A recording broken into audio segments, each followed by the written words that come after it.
Willkommen zurück zu einer weiteren Ausgabe von Weisheiten zum Mitnehmen.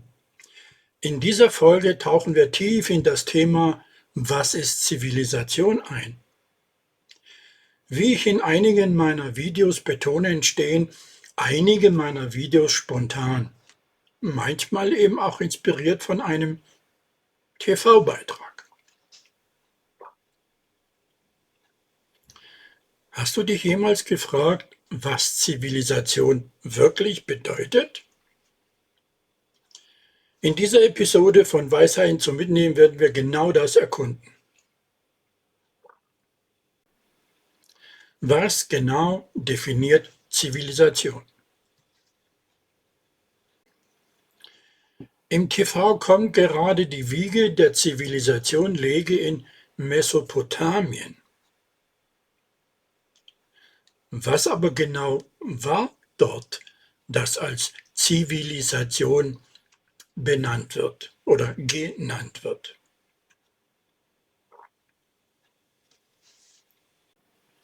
In dieser Ausgabe von Weisheiten zum Mitnehmen werden wir dieses Zitat genauer unter die Lupe nehmen. Also, was ist Zivilisation?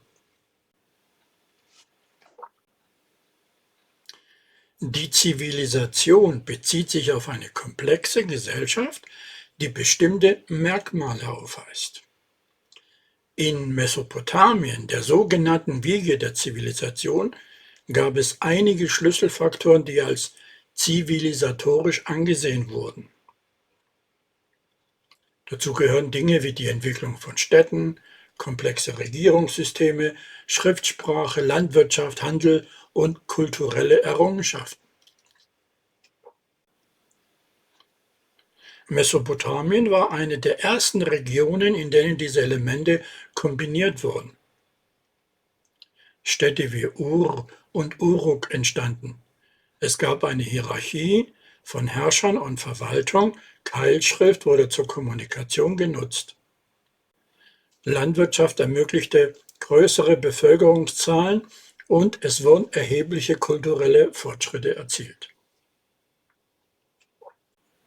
Kurz gesagt, Zivilisationen entstehen, wenn eine Gesellschaft komplexe Strukturen entwickelt, um ihre Bedürfnisse zu organisieren und zu erfüllen. Okay, jetzt aber zu meinem Verständnis. Wann war denn die Phönizierzeit? Die waren doch auch hochentwickelt. Immerhin haben Griechen und auch andere Länder der damaligen Zeit nicht nur die Schrift von den Phöniziern übernommen. Okay, die Phönizier waren eine antike Seefahrernation, die in der Zeit zwischen dem 15. und 4. Jahrhundert vor Christus existierte. Ihr kultureller und politischer Einfluss erstreckte sich hauptsächlich auf das Gebiet des heutigen Libanon und Teile des östlichen Mittelmeeres. Die Phönizier waren bekannt für ihre Seefahrt und ihre Handelsaktivitäten. Sie entwickelten eine eigenständige Schrift, die als phönizische Schrift bekannt ist, und ihr Alphabet bildete die Grundlage für viele andere Schriften, darunter das griechische und das lateinische Alphabet. Die Phönizier waren tatsächlich hochentwickelt und hatten eine bedeutende kulturelle Präsenz in der antiken Welt. Ihre Städte wie Tyros und Sidon waren wichtige Handelszentren und ihre Fähigkeiten in der Navigation und beim Aufbau von Schiffen trugen dazu bei, den Austausch von Waren und Ideen in der Region zu fördern. Waren dann die Mesopotamier vor den Phöniziern? Ja, die Mesopotamier waren zeitlich vor den Phöniziern. Die Zivilisation in Mesopotamien, insbesondere in den Regionen des heutigen Irak und Teilen Syriens, existiert bereits lange vor dem Aufkommen der Phönizier. Die mesopotamische Zivilisation entwickelt sich etwa ab dem 4. Jahrtausend vor Christus und erreichte ihren Höhepunkt im 2. und 1. Jahrtausend vor Christus. Die Phönizier, wie bereits erwähnt, existierten zwischen dem 15. und 4. Jahrhundert vor Christus und hatten ihre Blütezeit später als die mesopotamischen Kulturen. Mesopotamien gilt als eine der ältesten Zivilisationen der Welt und beherbergte Kulturen wie die Sumerer, Akkader und Babylonier. Die Phönizier waren zwar in der Entwicklung der Zivilisationen des östlichen Mittelmeeres von großer Bedeutung, aber sie kamen später in der Geschichte. Und wann traten die antiken Griechen nicht an die Oberfläche, sondern auf der Oberfläche? Als Grieche bleibt so eine Frage natürlich nicht aus.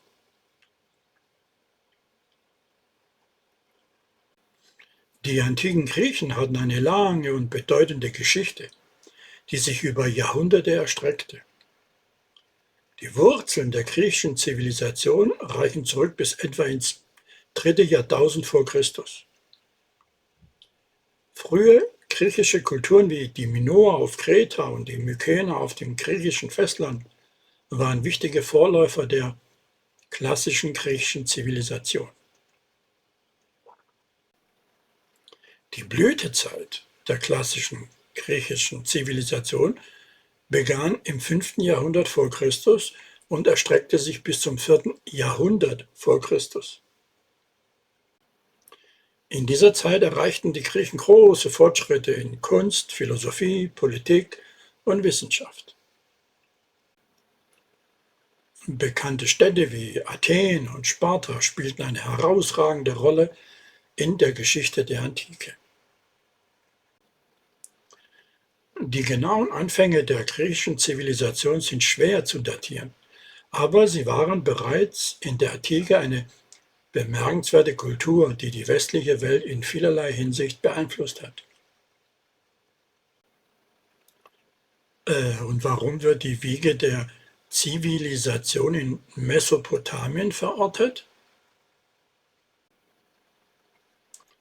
Die Wiege der Zivilisation wird in Mesopotamien verortet, insbesondere im sogenannten fruchtbaren Halbmond aus mehreren Gründen. Landwirtschaft. Mesopotamien war eine der ersten Regionen, in denen die sesshafte Landwirtschaft entwickelt wurde. Die Menschen begannen, Nutzpflanzen anzubauen und Vieh zu züchten, was die Bildung von festen Siedlungen ermöglichte. Bewässerung. Die Bewässerungssysteme, die in Mesopotamien entwickelt wurden, waren bahnbrechend. Die Bewässerung des fruchtbaren Bodens durch Flüsse wie den Tigris und den Euphrat führte zu einer ertragreichen Landwirtschaft und zur Nahrungsmittelproduktion in großem Maßstab. Schrift und Verwaltung. Die Mesopotamier entwickelten eines der ersten Schriftsysteme, die Keilschrift, um Information festzuhalten und zu organisieren. Dies förderte komplexe Verwaltungssysteme und wirtschaftlichen Handel. Städte und Zentralregierung. In Mesopotamien entstanden einige der frühesten bekannte Städte wie Ur, Uruk und Babylon. Diese Städte hatten zentrale Regierungseinrichtungen und hierarchische Strukturen. Mathematik und Astronomie. Die Mesopotamier trugen zur Entwicklung von Mathematik und Astronomie bei, was für die Planung von Landwirtschaft und den Bau von beeindruckenden Gebäuden wichtig war. Insgesamt sind es diese Faktoren, die Mesopotamien als die Wiege der Zivilisation kennzeichnen, da hier viele der grundlegenden Elemente komplexer Gesellschaften erstmals entwickelt wurden. Warum? War das antike Griechenland nicht älter als Mesopotamien? Das antike Griechenland war nicht älter als Mesopotamien, sondern es kam in der Geschichte später, viel später. Mesopotamien gilt als eines der ersten Zentren der Zivilisation in der Welt. Wie gesagt, die mesopotamische Zivilisation entstand etwa im 4. Jahrtausend vor Christus und erreichte ihren Höhepunkt im 2. und 1. Jahrtausend vor Christus. Im Gegensatz dazu erstreckte sich die Blütezeit des antiken Griechenlands von etwa dem 5. Jahrhundert vor Christus bis zum 4. Jahrhundert vor Christus. Das bedeutet, dass das antike Griechenland zeitlich später, viel später in der Geschichte auftrat, verglichen mit den frühen mesopotamischen Kulturen. Obwohl das antike Griechenland später auf der historischen Bühne erschien, war es zweifellos eine hochentwickelte Zivilisation, die bedeutende Beiträge zu Kunst, Philosophie, Politik und Wissenschaft leistete. Beide Regionen haben in der Geschichte der Menschheit einen wichtigen Platz, aber Mesopotamien gilt als einer der Ursprünge der Zivilisation. Tut mir leid für dich, Georg. Na dann, da haben die alten Griechen aber ziemlich aufgeholt, oder? Ich dachte halt, die Griechen haben eine ca. 5000 Jahre alte Kultur. Ja, die alten Griechen haben in der Tat eine beeindruckende Kultur und Zivilisation entwickelt, und das in relativ kurzer Zeit, verglichen mit den mesopotamischen Kulturen.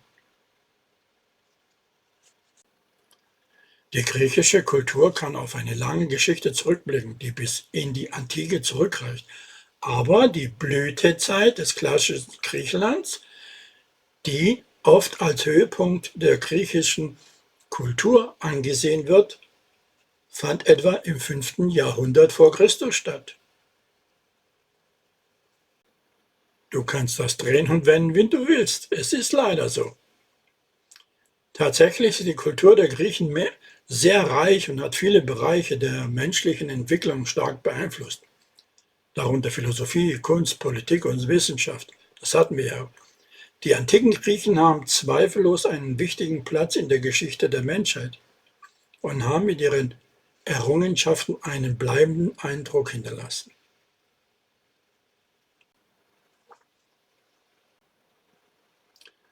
Okay, für die Blütezeit mag das stimmen. Aber seit wann ist Griechenland als solches belegt? Der Name. Der Begriff Griechenland als Nation oder politische Einheit, wie wir sie heute verstehen, existierte in der Antike nicht in der Form, wie wir es heute verwenden. Stattdessen gab es in der Antike eine Vielzahl von Stadtstaaten oder Polis auf Griechisch, die sich über das Gebiet erstreckten, das heute als Griechenland bekannt ist.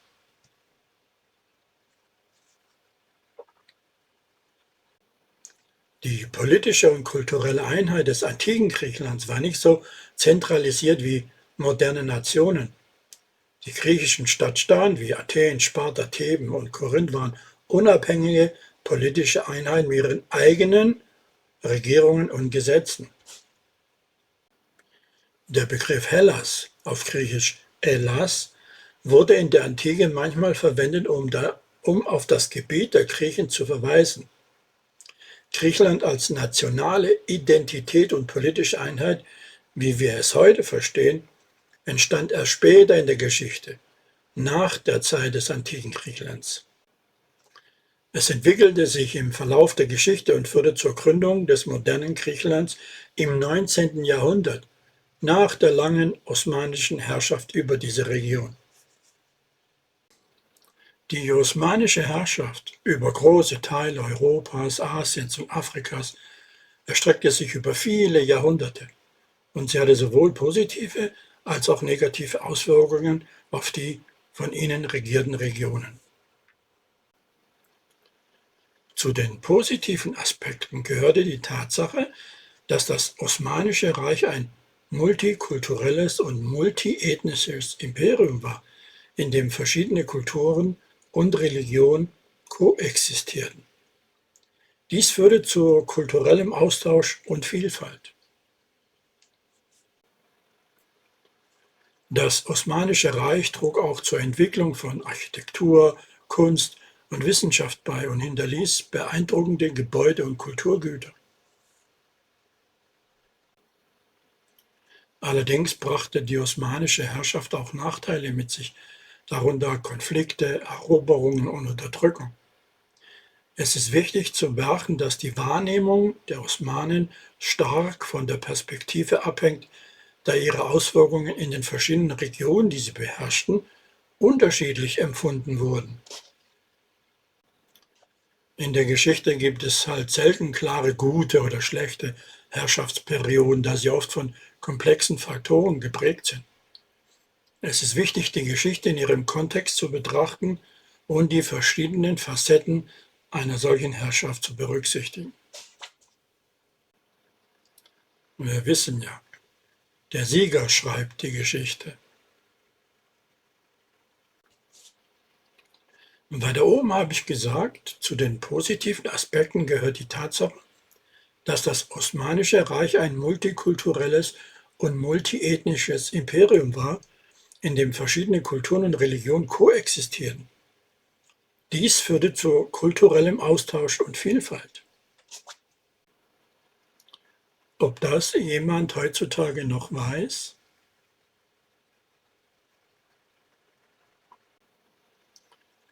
Die Tatsache, dass das Osmanische Reich ein multikulturelles und multiethnisches Imperium war, das viele Kulturen und Religionen umfasste, ist ein Aspekt, der in der heutigen Zeit möglicherweise nicht so bekannt ist wie einige andere historische Ereignisse.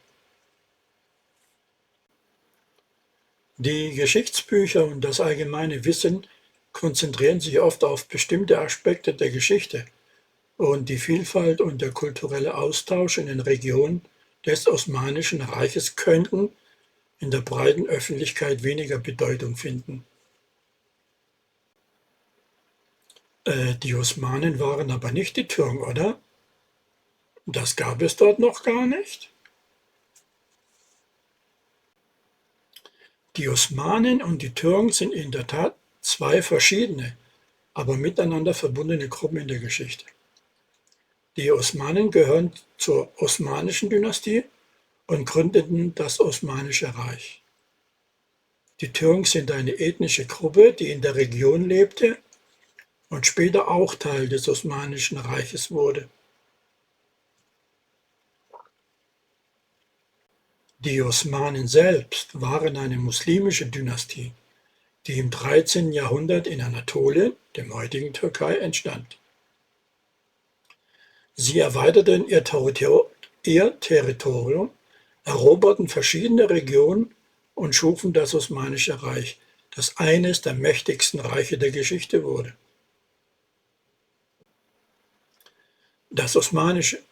Die osmanische Herrschaft erstreckte sich über verschiedene ethnische und religiöse Gruppen, darunter Türken, Araber, Kurden, Griechen und viele andere. Die Türken waren eine der Hauptbevölkerungsgruppen im Osmanischen Reich und spielten eine wichtige Rolle in dessen Geschichte. Das Osmanische Reich kann als ein Zusammenschluss verschiedener Völker und Kulturen unter osmanischer Herrschaft betrachtet werden. Es ist also korrekt zu sagen, dass die Osmanen und die Türken eng miteinander verwoben waren, aber sie sind nicht dasselbe. Die Türken waren eine der Hauptbevölkerungsgruppen im Osmanischen Reich und spielten eine wichtige Rolle in dessen Geschichte. Cool, oder? Ich wusste das nicht. Du etwa? Ja, die Türken spielten zweifellos eine bedeutende Rolle in der Geschichte des Osmanischen Reiches. Sie waren eine der Kernbevölkerungsgruppen und trugen zur Entwicklung und Ausdehnung des Reiches bei.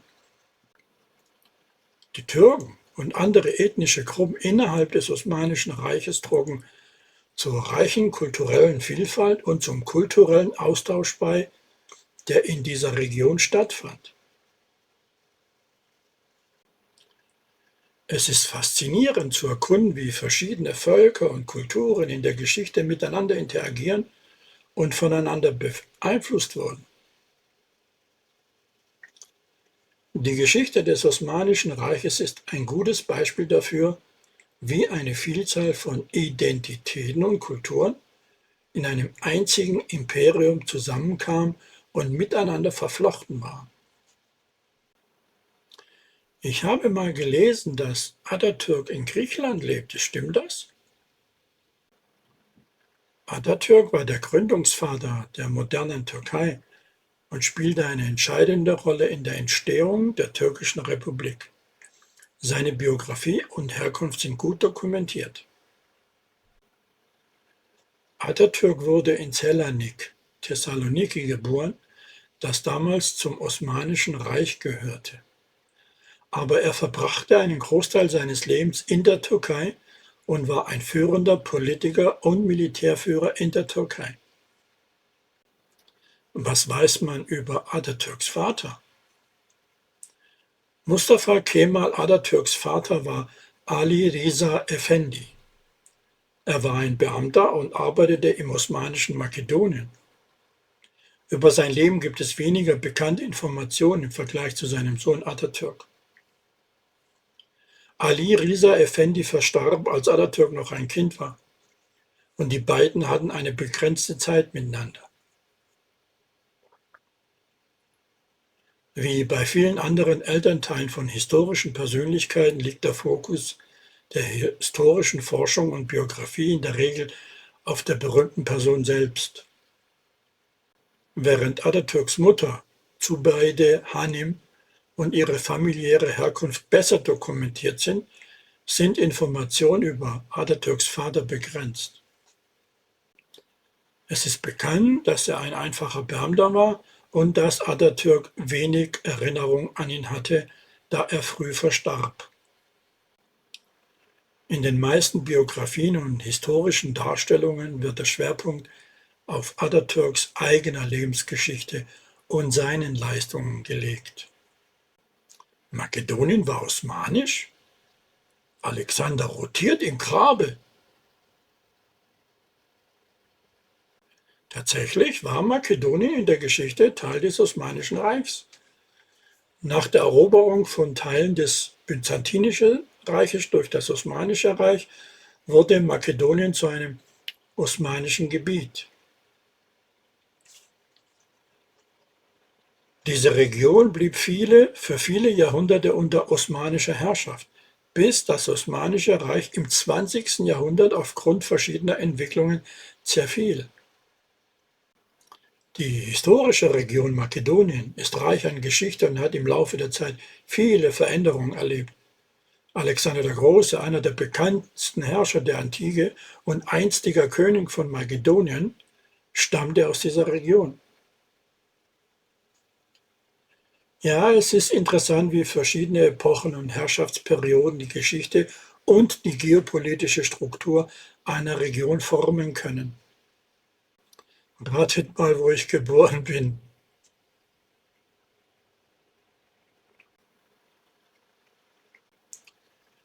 Zum Abschluss vielleicht noch den Unterschied zwischen Zivilisation und Kultur. Hier bitte. Die Begriffe Zivilisation und Kultur sind eng miteinander verbunden, aber sie haben unterschiedliche Bedeutungen. Erstens, Zivilisation. Zivilisation bezieht sich auf eine fortgeschrittene und komplexe Gesellschaftsform, die bestimmte Merkmale aufweist. Und dazu gehören die Existenz von Städten, komplexe politische und soziale Strukturen, Schriftsysteme, Landwirtschaft, Handel und kulturelle Errungenschaften. Zivilisationen sind oft durch die Entwicklung von Städten und die Bildung von Nationen oder Staaten gekennzeichnet. Sie haben in der Regel eine organisierte Regierung und Gesetze, die das Zusammenleben regeln.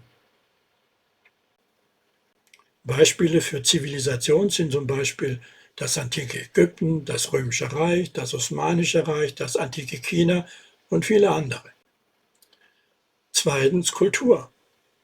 Kultur bezieht sich auf die Gesamtheit der geistigen, kreativen, sozialen und künstlerischen Ausdrucksformen einer Gruppe von Menschen.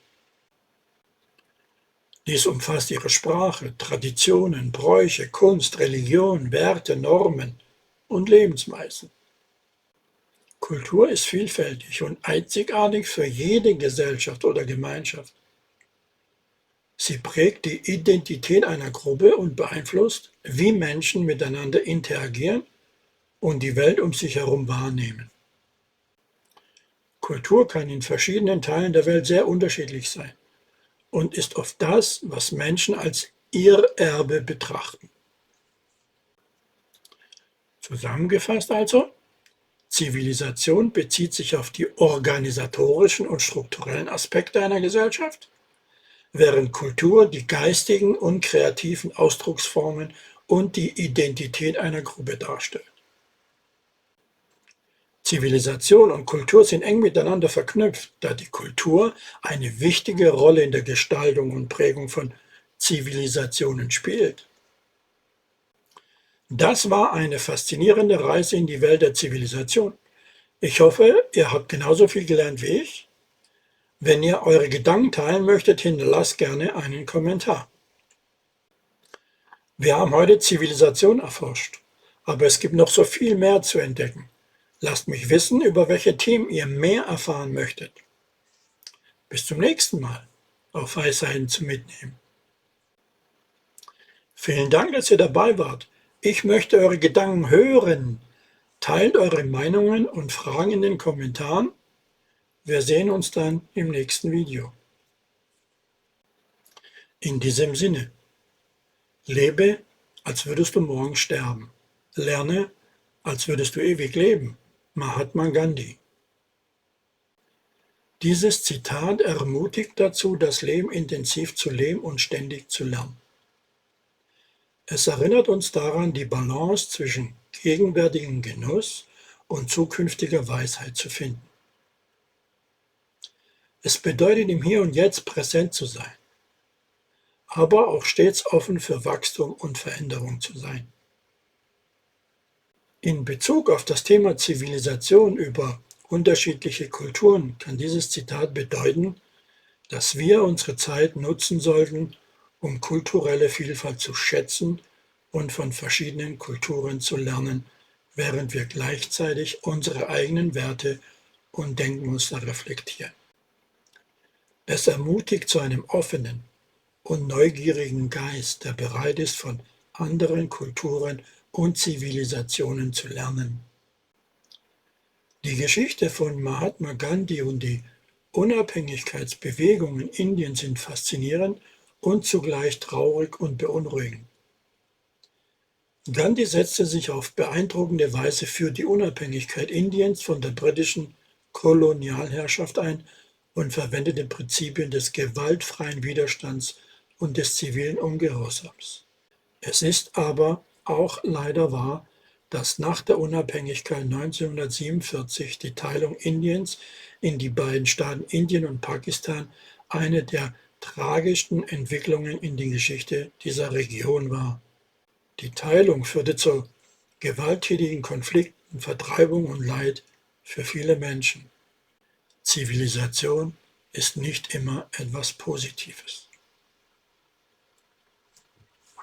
Weisheiten zum Mitnehmen, bleibt mir gewogen, euer Georg Muratidis. Bis zum nächsten Mal. Kommentare erwünscht.